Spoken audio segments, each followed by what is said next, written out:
이 시간 하나님을 예배하기 위하여서 모이신 성도님들과 가정 가운데 하나님으로부터 은혜와 평강이 넘쳐나기를 주님의 이름으로 축복합니다. 예수님의 생애를 기록하고 있는 복음서는 하나가 아니고 4개입니다. 마태복음, 마가복음, 누가복음, 요한복음, 이렇게 4개의 복음서가 있지요. 왜 복음서가 하나가 아니고 4개여야 할까요? 주님의 사역과 삶 자체가 다양한 앵글로 조명되어야 할 만큼 풍성한 메시지를 담고 있기 때문입니다. 복음도 마찬가지입니다.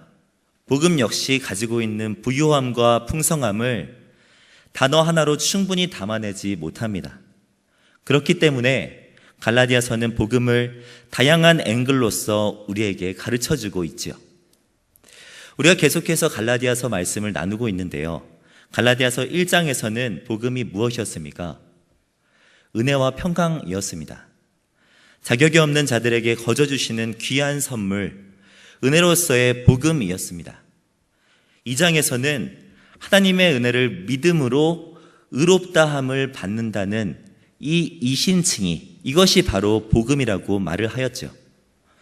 성령을 받은 것도 믿음이요, 아브라함이 의롭게 된 것도 믿음이요, 율법으로는 생명을 얻을 사람이 하나도 없기 때문에 오직 믿음으로 말미암는 것이 생명을 얻는 유일한 방법이라고 2장 말씀을 통해서 함께 나누어 섰습니다.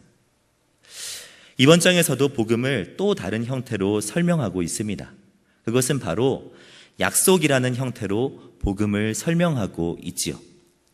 약속이란 앞으로 행할 일들을 미리 정하는 것을 의미합니다. 하나님은 죄로 말미암아 죽을 수밖에 없었던 우리를 위해 구원받는 방법을 미리 정하여 주셨습니다. 즉 약속해 주신 것이죠. 본문을 보면 이 약속이라는 개념을 통해서 복음을 설명하고 있는 것을 볼 수가 있습니다. 약속의 특징이 있다면 그것은 그대로 지켜야 하는 것일 것입니다.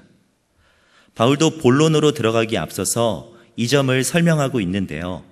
15절 말씀을 보시면 형제들아 내가 사람의 예대로 말하노니 사람의 언약이라도 정한 후에는 아무도 패하거나 더하거나 하지 못한다고 말을 하고 있습니다.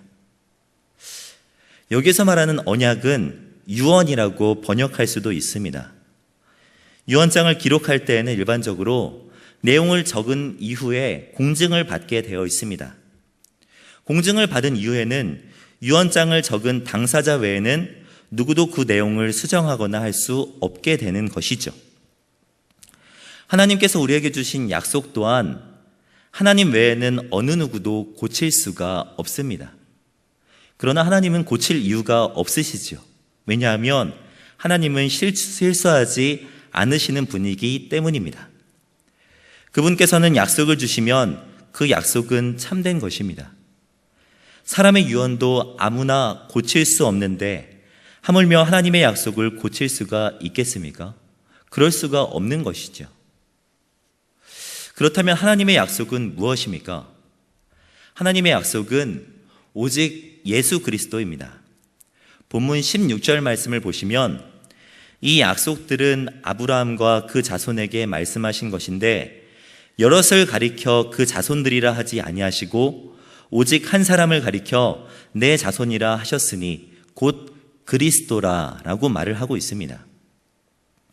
성경에는 수많은 약속들이 기록되어 있습니다.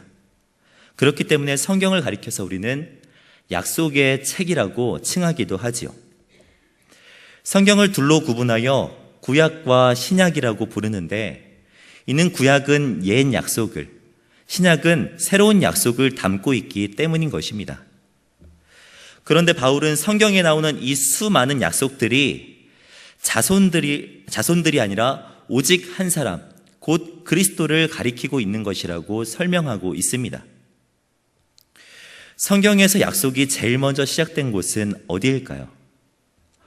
학자마다 그 의견들이 다른데요. 그러나 일반적으로 아브라함을 그 언약의 시작으로 보고 있습니다. 창세기 12장 말씀을 보면 하나님은 아브라함에게 찾아오셔서 약속을 맺어주십니다. 12장 2절 말씀을 보면 내가 너로 큰 민족을 이루고 내게 복을 주어 내 이름을 창대하게 하리니 너는 복이 될 것이라고 약속하고 있습니다. 이것은 씨를 주시겠다는 약속이죠.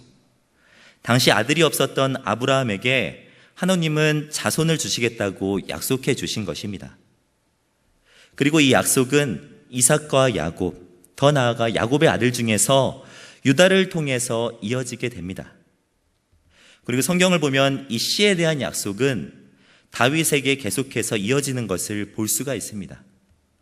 사무엘하 7장 말씀을 보면 다윗 언약이라는 말씀이 기록되어 있는데요. 7장 12절을 보면 이렇게 말을 합니다. 내가 내 몸에서 날 내 씨를 내 뒤에 세워 그의 나라를 견고하게 하리라 라고 말을 하고 있습니다. 하나님께서는 다윗과 언약을 맺으시면서도 이 씨에 대한 약속을 계속해서 이어가고 있는 것을 볼 수가 있습니다. 여기에서 끝이 아닙니다.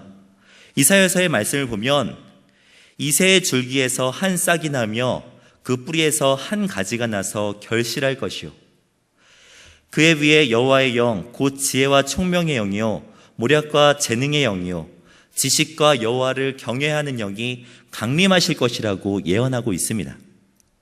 이것은 무엇을 의미합니까? 이새의 줄기, 즉 이새의 아들인 다윗의 자손 중에서 예수 그리스도께서 탄생하실 것을 예언하고 있는 말씀인 것이죠. 우리가 잘 아는 것처럼 아브라함으로부터 시작된 이 자손에 대한 약속은요, 예수 그리스도를 통해서 성취되게 됩니다. 마태복음 1장 1절 말씀을 보면은 아브라함과 다윗의 자손 예수 그리스도의 계보라라는 말로 신약 성경이 시작하는 것을 볼 수가 있습니다. 신약 성경을 처음 열자마자 누가 누구를 낳고 또 누가 누구를 낳고 이런 족보들을 보면서 우리는 당황할 수도 있는데요. 이것은 그냥 기록된 것이 아니라 아브라함으로부터 허락하신 약속이 신약에 있는 예수 그리스도를 통해 성취되었다는 이 분명한 사실을 우리에게 설명해 주고 있는 아주 중요한 말씀이 되는 것이죠. 주 안에 사랑하는 성도 여러분, 하나님은 아브라함과 약속을 맺으시면서 예수 그리스도를 이미 머리에 두셨습니다. 예수 그리스도를 생각하시면서 아브라함과 다윗과 약속을 맺어주신 것이죠. 성경에서 말하는 구원자는 오직 한 분 예수 그리스도 뿐입니다. 그분만이 길이요 진리요 생명이시며 우리를 죽음에서 건져내실 수 있는 유일한 방법인 것이죠. 이 사실을 믿으십니까? 이 사실을 우리가 믿음으로 받아들일 때 그 유업이 우리에게까지 이어지는 것입니다. 여기에는 우리의 작은 공로도 들어가 있지 않습니다. 오직 전적인 하나님의 은혜로 말미암는 것이죠. 하나님께서는 우리에게 주신 약속들을 성취하실 때 일방적으로 약속을 맺어주셨습니다. 이것은 하나님께서 아브라함과 맺어주신 언약의 장면을 보면은 알 수가 있는데요. 창세기 15장 말씀을 보면 하나님은 아브라함과 언약을 맺기 위하여서 재물을 가지고 오라고 말씀하셨습니다. 당시 고대 근동 아시아에서는 언약을 맺을 때 동물을 반으로 쪼개고 그 사이로 지나감으로 약속을 맺었습니다. 이것은 내가 이 약속을 지키지 않을 경우 이와 같이 쪼개지게 된다는 것을 의미하는 것이었죠. 아브라함이 언약 맺을 준비를 다 마치자 하나님께서는 그 쪼개진 동물 사이로 지나가셨습니다. 창세기 15장 17절을 보면은 해가 져서 어두울 때 연기나는 화로가 보이며 타는 횃불이 쪼갠 고기 사이로 지나갔다고 이야기를 합니다. 이것은 하나님이 임재하셔서 직접 지나가신 것이죠. 직접 아브라함과 약속을 맺어주신 것입니다. 그러나 놀라운 것은 아브라함은 지나가지 않았다는 사실입니다. 오직 하나님의 일방적인 약속이었던 것이죠. 우리가 약속의 자녀가 되는 것도 하나님의 일방적인 일하심입니다. 우리는 약속을 허락받을 자격이 없지만 하나님께서는 우리를 사랑하여 주셔서 당신의 자녀 되게 하여 주신 것이죠. 이것이 우리가 받은 은혜의 복음입니다. 전적인 하나님의 선물인 것이죠. 그러나 갈라디아 교회에 있던 이 율법주의자들은요, 이것을 인정하지 않았습니다. 이 사실을 믿지 않았죠. 그들은 모세를 통해서 주어진 율법이 아브라함의 언약을 대체하였다고 주장하였습니다. 모세의 율법이 더 우월하기 때문에 약속이 아니라 이 율법을 철저하게 지킴으로 말미암아 구원을 받는다고 주장한 것입니다. 이에 대한 바울의 의견은 어떻습니까? 17절 말씀을 보면 알 수가 있는데요. 17절 말씀을 함께 읽도록 하겠습니다. 시작.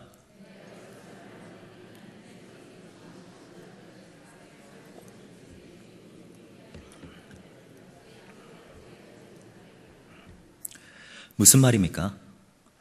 율법이 약속을 대체할 수 없다는 것이죠.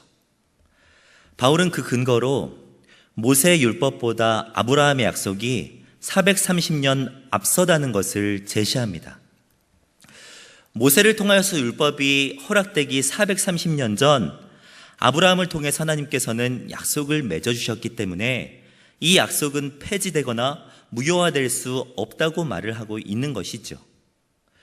사람이 한번 약속을 맺으면 그것을 수정할 수 없듯이 하나님께서는 아브라함을 통하여서 약속을 맺어주셨기 때문에 모세를 통하여서 율법을 통하여서 그것을 대체하지 않으신다는 말씀입니다. 즉 모세의 율법이 아니라 그 약속을 믿음으로 말미암아 구원을 받는다는 사실인 것이죠. 그렇다면 여기에서 우리는 궁금증이 하나 생깁니다. 그렇다면 율법은 무엇이냐 하는 점입니다. 사도 바울은 이것에 대한 답을 오늘 본문 말씀에서 제시해주고 있습니다. 19절 말씀을 보면 그런즉 율법은 무엇이냐? 범법함으로 더하여진 것이라. 천사들을 통하여 한 중보자의 손으로 베푸신 것인데 약속하신 자손이 오시기까지 있을 것이라 라고 말을 하고 있습니다. 율법은요, 원래부터 우리에게 있었던 것이 아닙니다. 우리의 죄로 말미암아 주어진 것이죠. 무지한 우리들에게 죄가 무엇인지 알게 하기 위하여서 하나님은 율법을 허락해 주신 것입니다.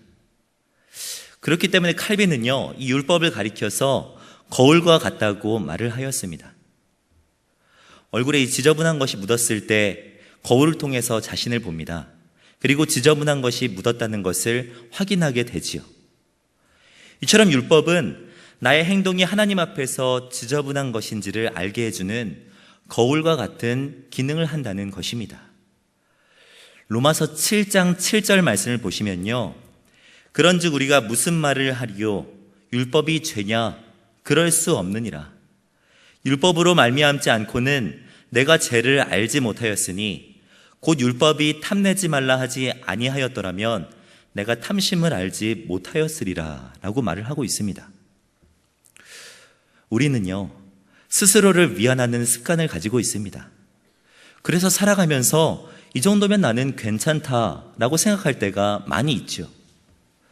그런 우리들에게 무엇이 잘못되었는지 알려주기 위하여서 하나님은 율법을 우리에게 허락해 주신 것입니다.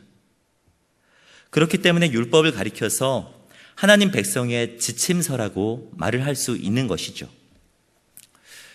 우리는 보통 물건을 사게 되면 지침서를 먼저 보곤 합니다. 조립을 해야 하는 물건이라면 지침서를 보면서 그 지침서에 따라서 조립을 하곤 하지요. 그러나 종종 이 지침서를 보지 않고 물건을 조립할 때가 있습니다. 그래서 잘 완성되면 다행인데 그러지 못할 때가 있습니다. 그러면 어떻게 해야 합니까? 지침서를 다시 확인해 보면서 1번부터 10번까지 내가 어느 부분에서 지금 잘못되었는지 확인해 봐야 되는 것이죠. 그것이 바로 지침서입니다. 율법도 동일하다는 것입니다. 하나님의 백성으로서 살아가면서 내가 온전하게 살아가고 있는지 확인하게 해주는 것이 바로 율법인 것이죠. 그렇기 때문에 우리는 이 율법을 보면서 내가 하나님 앞에서 지금 온전하게 살아가고 있는지, 하나님 앞에서 바르게 살아가고 있는지 나 자신을 점검해 봐야 한다는 말입니다. 율법은요, 구원에 이르는 방편도 아니고 남을 평가하는 잣대도 아닙니다. 이 율법을 통해서 서로를 평가할 수 있는 사람은 단 한 사람도 없습니다. 왜냐하면 누구도 이 율법 앞에서 자신을 의롭다 할 수 있는 사람이 없기 때문인 것이죠. 이 존 스토트는 자신의 책 이 갈라디아서 강해에서 율법에 대해서 이렇게 말을 합니다. 율법은 죄를 폭로하고 부추기며 정죄한다. 율법의 목적은 인간의 점잖은 뚜껑을 열어 제끼고 악하고 반역하여 죄책감에 눌린 하나님의 심판 아래에서 스스로 구할 수 없는 인간의 진정한 존재를 드러내 보이는 것이다 라고 말을 하고 있습니다. 율법으로 말미암아 의롭다 할 수 있는 사람은 없습니다. 누구든지 율법의 거울에 비춰보았을 때 자신이 죄인이 아니라고 고백할 수 있는 사람은 단 한 사람도 없다는 말입니다. 우리는요, 율법으로 말미암아 구원받을 수 있는 존재가 아닙니다. 율법으로는 생명을 얻을 수 있는 사람은 단 한 사람도 없는 것이죠. 그렇다면 율법은 약속과 전혀 무관한 것입니까? 바울은 이 율법의 약속과 무관한 것이 아니라고 말을 합니다. 본문 21절을 보면 이렇게 말을 합니다. 그러면 율법이 하나님의 약속들과 반대되는 것이냐? 결코 그럴 수 없느니라 라고 말을 하고 있습니다. 하나님의 약속들과 반대되는 것이 아니라 이 하나님의 약속에 이어져 이 율법들을 우리가 성취하면서 율법들에 순종하면서 살아가야 한다는 말이죠. 예수님도 율법에 대해서 말씀하셨습니다. 마태복음 5장 17절을 보면 내가 율법이나 선지자나 폐하러 온 줄로 생각하지 말라. 폐하러 온 것이 아니요 완전케 하려 함이로다 라고 말을 하고 있습니다. 사랑하는 성도 여러분, 어느 누구도 율법으로 말미암아 구원받을 수 있는 사람은 없습니다. 그러나 구원받은 그리스도인이라고 한다면 삶 속에서 율법을 따르는 모습이 나타나야 하는 것이죠. 율법은 약속과 전혀 무관한 것이 아닙니다. 약속을 받은 우리라면 우리의 삶 가운데 율법에 순종하는 삶이 나타나야 한다는 말입니다. 율법으로는 구원받을 수 없지만 그 약속을 믿고 따르는 사람이라면 삶 가운데 그 약속을 신뢰하는 모습들이 나타나야 하는 것이죠. 이것은 데살로니가 교회 성도들을 보면 알 수가 있습니다. 데살로니가 교회 성도들은요, 세상적으로 인정받을 조건이 하나도 없던 사람들이었습니다.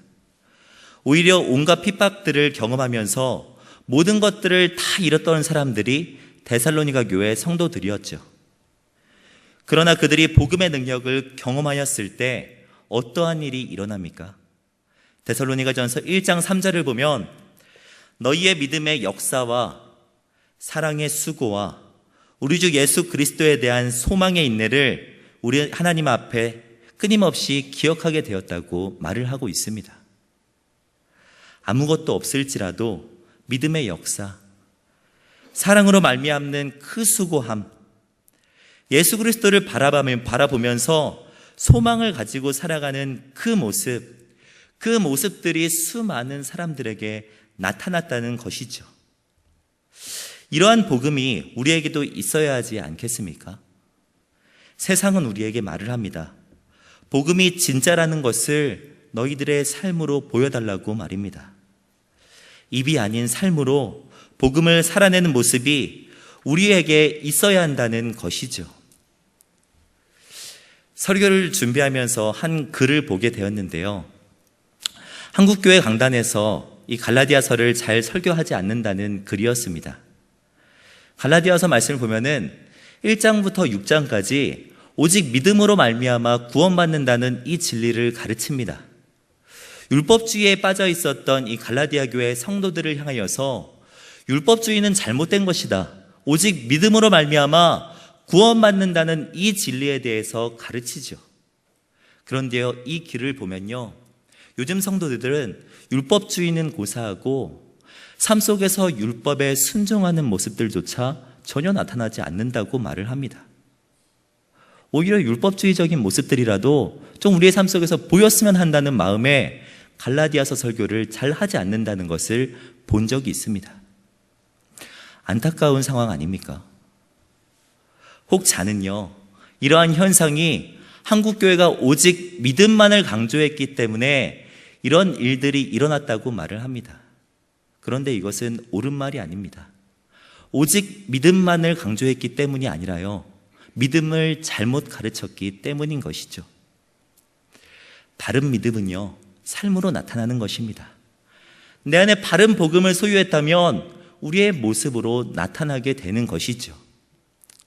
저는 연초부터 계속해서 갈라디아서 말씀을 준비하면서 성도님들과 나누고 있는데요, 계속 이 이신층에 대한 교리에 대해서 동일하게 이 말씀을 나누다 보니까 경험이 없는 저에게는 상당히 어렵습니다.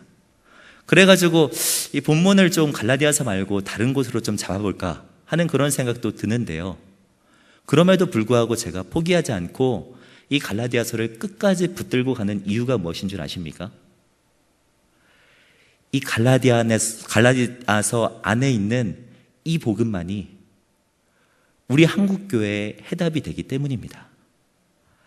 이 말씀 안에 있는 이 참된 복음만이 우리의 삶을 변화시킬 수 있는 원동력이 되기 때문인 것입니다. 사랑하는 성도 여러분, 우리는 이런 상황일수록 복음의 본질로 돌아갈 필요가 있습니다. 성경으로 돌아가 성경을 통해 하나님께서 우리에게 무엇이라고 말씀하고 계신지를 돌아볼 필요가 있는 것이죠. 성경에서 우리에게 말씀하고 있는 내용이 무엇입니까? 두 가지로 요약할 수 있는데요, 그것은 뭐냐면 첫 번째로 모든 것이 죄에 결박되었다는 것입니다. 본문 22절의 앞부분을 보시면요, 그러나 성경이 모든 것을 죄 아래에 가두었다고 말을 하고 있습니다. 우리는요, 태어날 때부터 자기중심적인 존재로 태어났습니다. 우리는 모두 사고의 구조가 자기중심적입니다. 공로, 자격, 조건을 소중하게 생각하는 사람들로 태어난 것이죠. 이런 것들은 내가 남보다 낫고 훌륭하다고 생각하게 만듭니다. 이 정도면 난 괜찮은 사람이라고 우리가 생각하게 만드는 것이죠. 그러나 성경은요, 우리에게 끊임없이 말을 합니다. 우리 모두가 죄인이라는 사실을 가르쳐 줍니다. 모든 사람이 죄인이라는 사실을, 모든 사람이 죄의 결박 아래에 있다는 사실을 계속해서 우리에게 말해주고 있는 것이죠.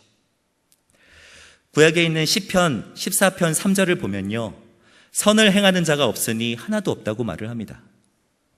또한 신약에 있는 로마서 3장 23절을 보면 모든 사람이 죄를 범하였음에 하나님의 영광에 이르지 못한다고 말을 합니다. 구약이나 신약이나 모든 사람이 죄의 결박 아래에 있다고 분명하게 말을 하고 있죠. 실제로 성경에 있는 수많은 인물들 중에 죄를 범하지 않는 사람은 한 사람도 없습니다. 하나님의 마음에 합하였던 다윗도 우리아의 아내를 범하는 심각한 죄를 지었고요, 수제자였던 베드로도 하나님을 3번이나 부인하는 죄를 지었습니다. 바울은 어떻습니까? 바울은 예수님을 믿는 사람들을 잡아서 감옥에 넣고 핍박했던 치명적인 죄를 지었던 사람입니다. 성경 어디에서도 아무리 찾아보아도 죄 문제에서 자유했다고 말할 수 있는 사람은 단 한 사람도 없는 것이죠. 우리도 죄에 결박된 사람입니다. 우리 스스로는 죄의 결박에서 해결받을 수 없는 사람들이었던 것이죠. 그렇기 때문에 우리가 기억해야 하는 것이 무엇입니까? 오직 예수 그리스도죠. 성경은요, 우리가 모두 죄의 결박 아래에 있다는 사실뿐만 아니라 두 번째로 예수 그리스도를 믿음으로 말미암아 해방될 수 있다는 이 사실을 우리에게 분명하게 말을 해주고 있습니다. 본문 22절의 뒷부분을 보면요, 이는 예수 그리스도를 믿음으로 말미암는 약속을 믿는 자들에게 주게 함이라고 말씀하고 있습니다. 모든 사람이 죄의 결박 아래에 있지만 오직 예수 그리스도를 믿음으로 말미암아 해방될 수 있다는 사실인 것이죠. 사랑하는 성도 여러분, 예수님을 믿으십니까? 그렇다면 더 이상 죄의 결박 아래에 있는 사람들이 아닌 것입니다. 예수 그리스도를 진정으로 믿으십니까? 그렇다면 죄의 저주 아래에 있는 사람들이 아닌 것이죠. 예수님은 우리가 받아야 할 저주를 모두 받으셨습니다. 우리는 주님으로 말미암아 죄의 저주에서 벗어나 자유하게 된 사람들인 것이죠. 고린도후서 3장 17절 말씀을 보면 주는 영이시니 주의 영이 계신 곳에 자유함이 있다고 말을 하고 있습니다. 주의 영이 계신 곳에 자유함이 있다고 분명하게 말을 하고 있지요. 주님으로 말미암아 우리는 자유함을 경험한 사람들입니다. 이것이 참된 복음이며 우리가 소유한 보물인 것이죠. 이 복음의 감격을 날마다 누리며 살아가는 우리 성도님들 되시기를 주님의 이름으로 축복합니다. 우리가 참으로 자유할 수 있는 이유가 무엇인 줄 아십니까? 그것은 하나님의 그 약속은 우리를 통해서 계속해서 이어져 가고 있기 때문인 것입니다. 아브라함에게 하신 약속은요, 2000년 후에 예수 그리스도를 통해서 성취되었습니다. 이미 우리에게 성취된 것이죠. 그러나 예수님은 저 하늘로 승천하시면서 우리에게 또 다른 약속을 허락해 주셨습니다. 내가 너희에게 다시 오는 그날, 예수님과 함께 우리는 승전가를 부르게 된다는 그 약속 말입니다. 우리가 살아가는 삶은 힘들고 어렵고 고난의 연속이지만 주님 다시 오실 그날에 우리는 주님과 함께 기뻐할 수 있을 것입니다. 두려움 없이 주님과 동행하면서 날마다 승리의 찬양을 주님 앞에 올려드릴 수가 있게 되는 것이죠. 이 약속을 믿을 때 우리의 삶 가운데 복음의 능력이 나타나게 되는 것입니다. 이것이 바로 바울이 우리에게 말하고 있는 하나님의 놀라운 계획입니다. 우리는 정보의 홍수 시대 속에서 살아가기 때문에 웬만해서는 놀라지 않습니다. 웬만해서는 감동하지 않지요. 전에는 이 백만장자라고 하면은 놀랐는데 이제는 하도 많이 듣다 보니까 이 백만장자 정도는 놀라지 않습니다. 또 전에는 뉴스에서 사망 소식이 나오면 놀랐는데 이제는 범죄, 테러에 수많은 일들이 우리에게 일어나다 보니까 웬만한 사망사고 가지고는 놀라지 않습니다. 그런데요, 이러한 모습들이 성도들 사이에서도 나타나는 것 같습니다. 복음에 대해서 계속 듣고 너무 많이 듣다 보니까 하나님의 놀라운 계획이라고 말을 하면서도 전혀 놀라지 않는 성도들의 모습을 봅니다. 복음을 전해도 전혀 감동하지 않는 성도들의 모습을 보곤 합니다. 십자가의 은혜 앞에 나아가도 눈물 흘리지 않는 우리들의 모습은 아닙니까? 복음이 기쁜 소식이라고 말하지만 우리는 복음으로 말미암아 기뻐하지 못하고 있진 않습니까? 복음에 대해서 반응하고 계십니까?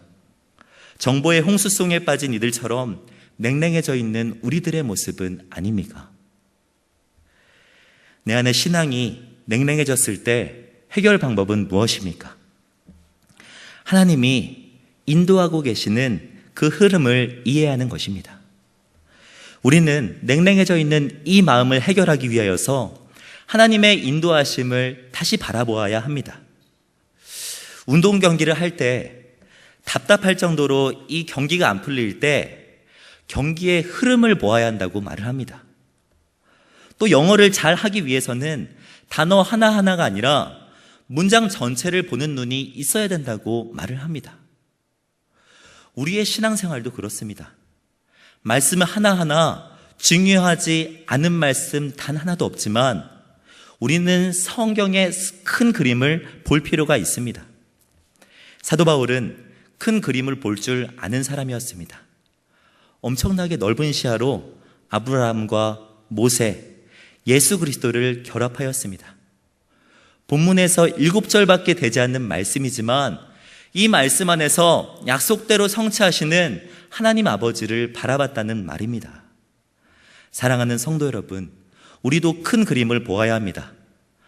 아브라함에게 약속하셨던 그 약속을 예수 그리스도를 통해서 이루셨던 하나님을 바라보며 주님 다시 오실 그날까지 그 약속의 말씀 붙들고 승리하는 우리들이 되어야 하는 것이죠. 예수 그리스도의 재림을 통해 다시 이루실 놀라운 계획들을 바라볼 때 우리의 마음은 다시 뜨거워질 수 있는 것입니다.